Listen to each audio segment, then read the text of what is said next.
Hello everybody, it's Kai from BodyCandy. Welcome back to another episode of The Tea.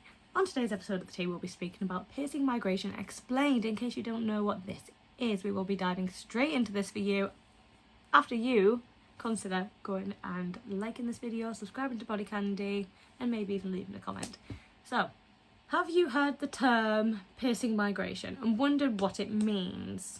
No, your piercing won't fly south for the winter, granted. Migration is when it slowly shifts from its original spot. It can be an early sign of rejection. Not all migrating piercings are lost. Here's what it is and here is how to prevent it. So which piercings are likely to migrate? Often it's the same piercings that have high rates of rejection. So these are surface piercings such as navel, eyebrow, dermals, as well as piercings done with surface bars like the anti-eyebrow or forward tragus. So how do you actually spot when this is happening?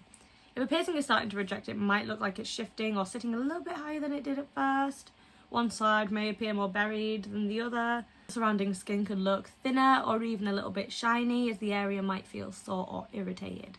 The jewellery also may feel a little bit looser than usual. So what are the causes for this? So piercings can start to migrate for quite a few reasons. Poor placement by an inexperienced piercer is one. Another is the jewellery itself, especially if it's too small, too heavy, low quality.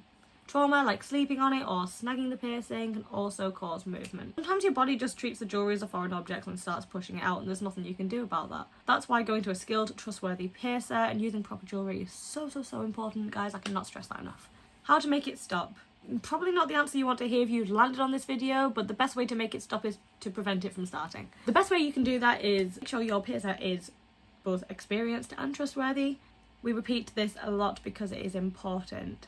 Your piercer should understand anatomy and placement, so if the piercing is done correctly to begin with. Make sure you're using high-grade jewellery like ASTM F136 titanium or other biocompatible materials. Make sure your jewellery is right for your anatomy and make sure the piercing jewellery is long enough to accommodate the swelling. That's very important too. Avoid putting pressure on your piercings, meaning that you should do everything possible to avoid sleeping on them.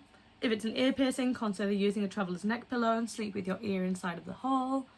Still get a good night's sleep, don't you worry. Also avoid tight clothing on your piercing. Do not play with it and follow recommended aftercare advice.